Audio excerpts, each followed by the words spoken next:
our sport. I can be jumping over a car at somebody or mad at somebody, but all those drivers and all those team owners and all those crew members are always going to support what you do when something's wrong. You're going to find a group of people that are going to support you like you've never seen in basketball or football or baseball.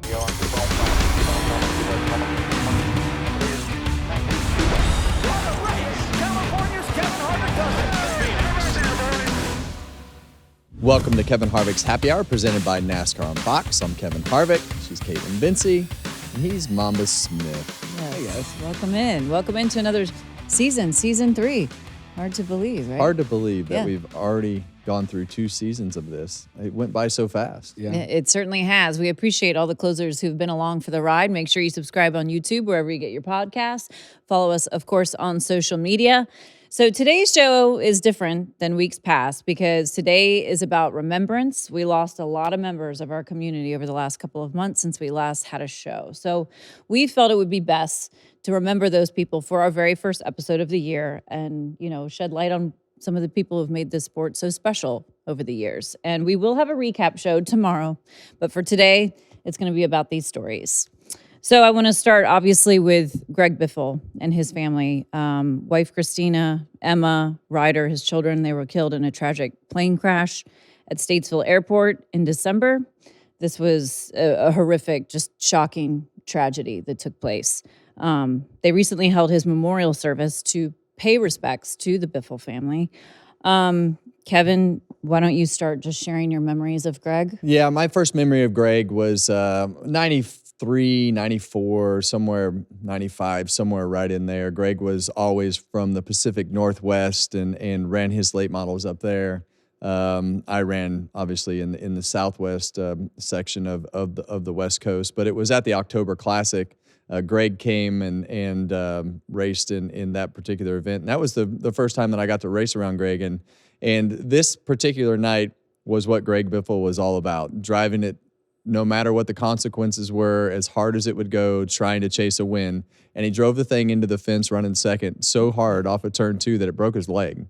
Oh my and that was the first time that I got to experience the intensity of Greg Biffle and his racing. And obviously, from that point forward, we got introduced to Greg Biffle at Winter Heat on the West Coast for the rest of the nation. And I think that, that same Biffle that showed up to that late model race that night was the same guy that ran 20th, ran first, ran 15th. It was that on the edge, drive it as hard as it would go every single lap. And obviously the most famous incident that I had with Greg was grabbing him by the throat after the Grand National race that we had at Bristol when he spun me out and I hit the fence. And so we had some intense rivalries along the way, but always had a good relationship with Greg that was very friendly. He drove for Roush and I drove for RCR, so it was never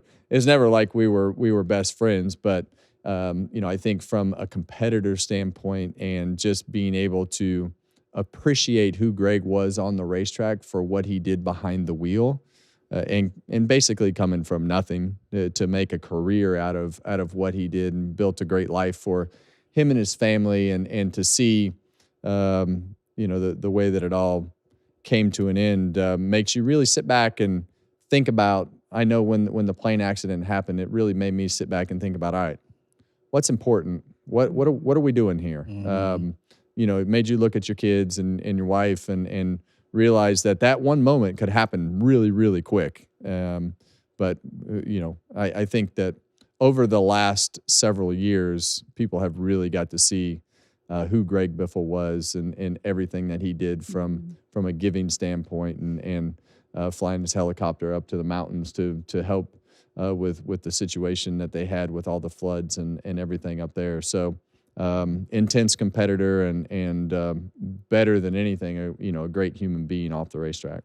Yeah, all my interactions with him were always very positive. He was always so gracious, I thought, kind to the media. We were kind of starting to see this new era of Greg Biffle because he won that truck race a couple years ago, Off the couch. 2019. Yeah. Yeah, Yeah. off the Off the couch. couch. He was coming around the racetrack a lot more with Cletus McFarland, kind of mentoring him, helping him. His presence at the track, I thought, was always very welcomed by the fan base. So we were starting to see him a lot more often. And to your point, I think what will stay with me the most is his philanthropic efforts to the Hurricane Helene victims, because not many people would just take it upon themselves to use their own helicopter and even think to go do that. And he really started raising a lot of awareness of what was going on out there, because he was filming all of it, because there was a lot of limited information coming from that area at the time.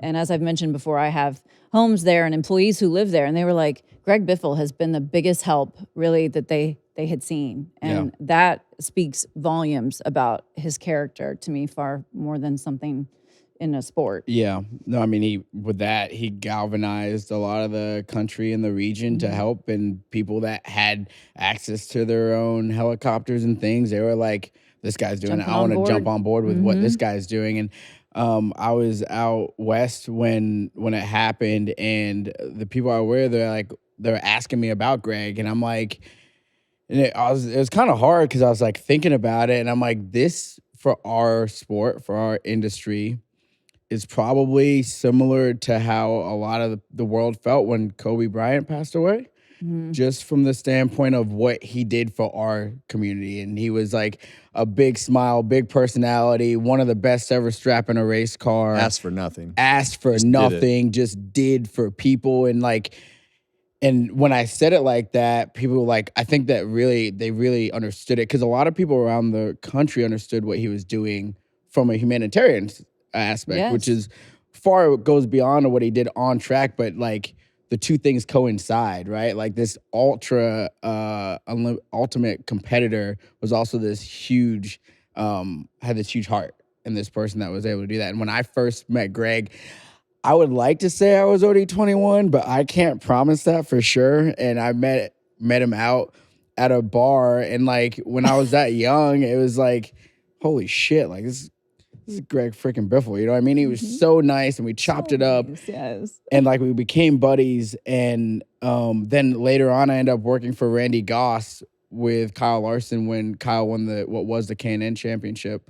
And Randy Goss was Greg's crew chief when he won his championships in trucks, and I think in the Grand National Series. And I would ask Randy, I was like, who's the best guy that you ever seen? He's like, Greg Biffle. And it wasn't even close. Like, it was quick and not even close. And like, I don't know, man. It's to Kevin's point, like, you think about what's important in your life, and the people that you have around you. And I remember when I saw it, because it was at the beginning, it was just like a tail number, and we didn't know who was on or anything. And I fired off a text to Greg, hoping to get bad deal, like in it. And it just sat there, and it never came back. And so it's sad. Yeah, and I think that you relate him to Kobe Bryant, but I think that what a lot of people don't realize in our sport, no matter, I can be jumping over a car at somebody or mad at somebody, but all those drivers and all those team owners and all those crew members are always going to support what you do when something's wrong. When something goes bad, it's just like Newman's wreck. I mean, I remember standing around the infield with Chrissy and the people that were not in the know. Chrissy wasn't there, but not in the know of what's going on. And you're going to find a group of people that are going to support you like you've never seen in basketball or football or baseball, because we're always 5 feet apart. Whether it's in the garage or it's in the motorhome lot, you're always 5 feet apart. And what I mean by that is you travel together every single week, and especially at this time when Greg was we were a part of the Cup Series together, or the Grand National Series or Truck Series. You traveled every single week. You were together whether you were with your team or not, because when you went into the garage, whoever you were around in points that week, that was who you were around. And then you go to the driver's meeting, and it's not like other sports where you're competing against a different team every time you go onto the floor. You compete and see the same people week after week after week. And whether you are best friends with them or enemies with them, you're around them. But it is a very, very, very small community, and that's why these types of situations hit so hard with when these types of things happen. It's a very tight-knit family, Mm-hmm. and when these types of tragedies happen, I think you really see how much everybody kind of rallies around each other. And it was neat to see all the kind of tribute posts that people were making and the photos and things, video clips and stuff they were sharing from their time racing with Greg or just memories that they had with him after this happened. Yeah, I loved that everyone was getting the true Greg Biffle at the racetrack. I'm so thankful that Cletus was able to pull that out of him and really start bringing that, him and Christina. Because Christina was behind the camera all the time, like recording all the dumb stuff that Greg was doing with the sleeveless stuff. And I remember last year at Darlington, he was there. I think he ended up in the booth with you guys. Oh, yeah. That's right. And so he drove the pace car. And I stuck my head in the window. I said, "You ain't got a hair on your ass if you don't do a burnout." He's like, "Nah, I can't do it." I'm like, "Come on." He's like, "All right." So like right before they peeled off onto the racetrack, he did like a brake stand with the pace car. You know what I mean? And that was just like Greg. Like that was just, he was always down for a good time, man. Yes, he was. We continue to think about the Biffle family, also to Craig Wadsworth family and Dennis Dutton, who are also involved in that tragic plane crash. Yeah, and Jake. Yes, his son Jake. So we're thinking about all of them. And we are also thinking about Denny Hamlin's family because shortly after the plane crash, his parents' home caught fire. His father passed away. His mother was critically injured. He has since told Bob Pockris that his mother is doing better. Her condition is starting to improve. But Bob even asked him, did you consider at one point not competing anymore? And he said, I considered everything, but I made a promise to Coach Gibbs. Yeah. And as we went through 2025, I think that inspiration for Denny Hamlin to do the things that he kept doing last year and try to win that championship. And we saw that emotion. I don't remember what race it was that he won late in the year. We saw that emotion that he talked about with his dad. And then, you knew that he was in bad health, and Denny was battling through it week after week after week after week, battling with trying to keep his dad healthy, trying to manage the lawsuit, trying to manage everything that he had going on from the competition side, manage a race team. I just, you wonder sometimes when you get into these scenarios, you're like, man, why does it keep piling on one person like that? And to be able to go through everything that Denny went through and then have the fire and have his dad pass away and, his mom, involved in the scenario is just, it's a lot to deal with. And I think we saw the relationship that was obviously there and the gratitude that he had towards his father for what he had done to him in his life. And I think when you get into these scenarios, when time is short, you start to think about those things a lot more than what you do on a normal day-to-day basis. And you could see that on Denny's mind as he went through the year, and then to have it, have this scenario on top of that to deal with through the offseason. I don't think anybody would have blamed him if he'd have just said, I'm going to walk away. But I think in the end, and we had this conversation. Richard Childress used to have this conversation with us a lot as to why he kept racing. And, I think that the conversation that he and Dale Earnhardt had about continuing to race if something happened to one or the other of them and that promise that he made, I think that this is probably a very similar situation. I don't know that Denny's dad would have wanted anything more for him to go out there and do what he loved to do. And the legacy that they were able to build together and see it blossom into a career and a life of what Denny has now. I think that, I think his dad most likely would have wanted him to keep going. So tough scenarios to have to deal with. Denny Hamlin has definitely been battle tested over the last couple of months, and he's made the choice to continue racing. I feel like if anybody could be even tougher coming through something like this, it's probably a guy like Denny Hamlin. He said to Bob that he doesn't feel quite race ready yet, but he knows he's going to get there. And I imagine in some ways racing is a little bit therapeutic. Most therapeutic thing you can therapeutic do. for him. So. Me strapped into that race car and do what you do best. Turn it on and do what because it's healing. When you're in that car, nothing else matters. and it's just that. And I really feel for Denny and his Me too. family. The emotional roller coaster of the entire year, and then that losing his dad by itself, like that by itself is just like, I'm very close with my dad, and he's got me to this point to sit in this chair with y'all, and like the thought of losing him drives me to do a lot of certain things like together and all those things, right? And I can't imagine how he's feeling when he was trying to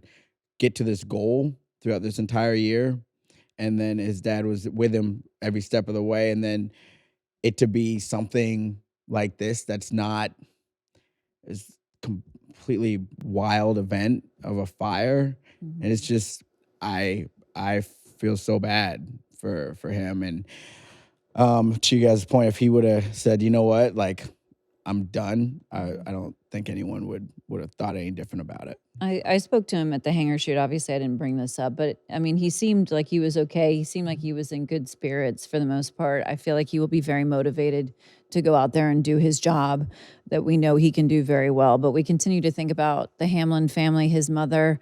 That is just once again a very devastating tragedy as well. Continuing that, we lost a driver, former driver Michael Annett, over the offseason as well. Had a career path going through ARCA, Xfinity, full-time competition with Junior Motorsports, which is what I will remember him for, is racing the Xfinity Series.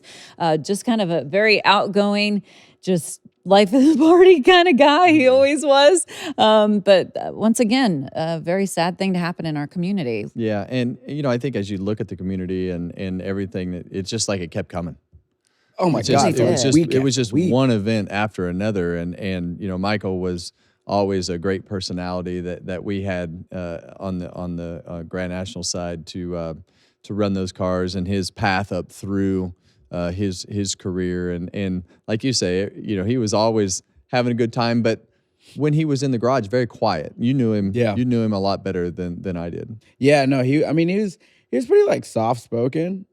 And he was about his business. Like, he loved driving race cars. And he like Pilot and the Flying J, like that.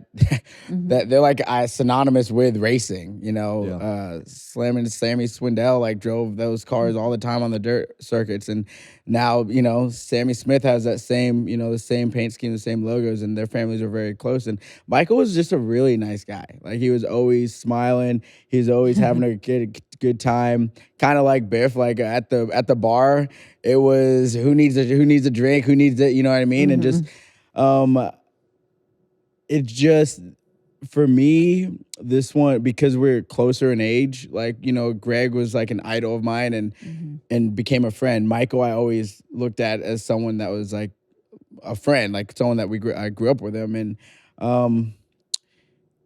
he was just always someone you could call, and he was always there to help. And he's just a very bright spot in the world as a human being. So it's very sad. Yeah, we're continuing to have the Annett family in our thoughts, as we do for Rick Otis Hodges family as well. Yeah. This is tough. I know you were very close with him. He's a longtime member of our NASCAR community. You worked with him for a lot of years. Do you want to share your memories? You want to talk about a personality? This man, Otis, is the only thing that I ever called him. Forgot his name was Rick, to be honest. Yeah, I mean, from the very first day that I ever walked in, but I mean, you remember him from the DEI days, right? Like, he's just one of those personalities. There's just certain guys that in the garage, and Otis was a truck driver, and obviously involved on the Budweiser team for a long time, and then he came over to Stewart Haas when I got there. He was already there, so became friends right from the very beginning, and he was always over the top with everything that I ever needed, no matter what time it was. The truck was immaculate all the time. Always. And if there was a fingerprint, a piece of dirt on the floor, he was the guy in there vacuuming it. And,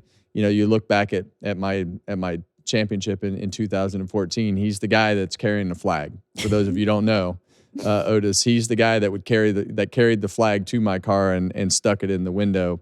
And so that was a really, really tight-knit group of people. As you know, you worked in that shop as well during that time. And so even when Otis, ended his life and his career at Legacy Motorsports, I'll always remember him as our truck driver, and a great friend of everything that we did at Stewart-Haas Racing. Yeah, he was like he was like that crazy uncle at the Grandpa. shop. Grandpa. He was a grandpa. I was trying to give him some credit. Like he was easily. I always called him Gramps. He was easily one of the oldest guys in the shop, but his love for the sport, like his fire was burning hot. Like he wasn't going. You weren't getting him out of what he was doing. Like he was not gonna quit doing what he hated to lose. He was a hyper focused, hyper competitive. And he was just like, he wanted everything perfect. Like he fit into the Ford group perfect because the standard was so high for that group, and he took his job at that same level. And I think, every department has like leaders in their department. He definitely was like one of the leaders of the truck drivers. Like, this is how we do stuff. Like, look at how Otis does it. I know he taught numerous guys how to do the job and do it well. And he was just like, he's like a super, like, that's the thing with everyone in our sport, they're such good people. Yeah. And like every time we talk about someone, this guy was great. But that's really how it was. And Otis was. How many times did you get this? It was like, hey, boss, it was during a rain delay, or we were at a test or something. Hey, boss, we're going to run across the street and get some milkshakes. You want chocolate or vanilla? That was my favorite. And he's got this like deep Southern accent. You know what I mean? It was just like, oh man, Otis was the man. He actually drove me to urgent care because I had an accident at the shop. Oh no! And I remember like it wasn't that bad, but it was bad enough, right? So I have this cut or whatever, and it took a minute. And they like, all right, Otis, we need to take him to urgent care. It's like, all right, so we get in the truck. And the sun is beating on me through the window, right? And I'm like tired, like blood sugar is getting kind of low. I said, Otis, my eyes are getting heavy, but I know I shouldn't shut him. He's like, bud, you're fine. Like, just go to sleep. I said, no, Otis, I don't want to die, Otis. And like, he drove me there, and it was so funny. Otis was great. Yeah. Good person. He used to always, he loved to play golf. Yeah. And, so they were always playing golf on the weekends, or I think he went through a small phase as well, trying to ride the road bikes with everybody. He did try to do that. Yeah, that was pretty entertaining. But he was always one that was going to sit down and have a beer with you and have a good time. Always really, really high strung. Yes, really very energetic. He walked with pace. Yes, everywhere. Yeah, and so my favorite Otis moment was. One of my favorites. There's so many moments with Otis because of the fact that he's just his personality. But we had an extra ticket to go to the Masters one year, and I called him and I said, "Hey, you always wear me out about wanting to go to the Masters." I said, "I got an extra ticket," and he paused. He said, "I have to call you back." I'm like, "What? Okay, to the Masters? I got to call you back." Call back. He called me back. He's like, "You aren't going to believe this, but I have promised my wife that I have to go to the Mountain House this weekend, and I don't even know how I can tell you that I can't go to the Masters. I've been asking this for probably 7 or 8 years, and I can't go." And from that moment on, I trust you. The very first thing that I would have in that conversation is, "You will never be invited again." Every time that I would talk to him, just remember, Otis, you are never invited again, because the one time that you had a ticket to go to the Masters, you did declined. Not go. Yeah. So I never let him live. Hey, happy wife, happy life, though. He was trying to keep his wife happy. That's fair. Yeah. He was always pretty happy. And when you were mad, there were very few times that I ever saw him mad, but when he was mad, it had got to the boiling point. Yeah, it wasn't like randomly. It was like, this has been coming for a minute. Oh, yeah. Whoever got it deserved it, probably. Great person. We are thinking about his family as well. We continue to think about all of the loved ones and families who are impacted by these losses. And like you said, moments like these put a lot into perspective about how close-knit this group is that just gets tighter when things like this happen. So thank you guys for tuning into this very first episode of 2026 on Harvick Happy Hour. Make sure you subscribe on YouTube, wherever you get your podcasts. As I mentioned, we will have a full off-season recap show. There is a lot to discuss, right, guys? Yeah. We have it was a busy off-season. Yes, and I can't wait. I'm so excited. Yes. I love the start of the season. Yeah, that episode drops Friday, everybody. So make sure you tune in. All right, we'll see you then.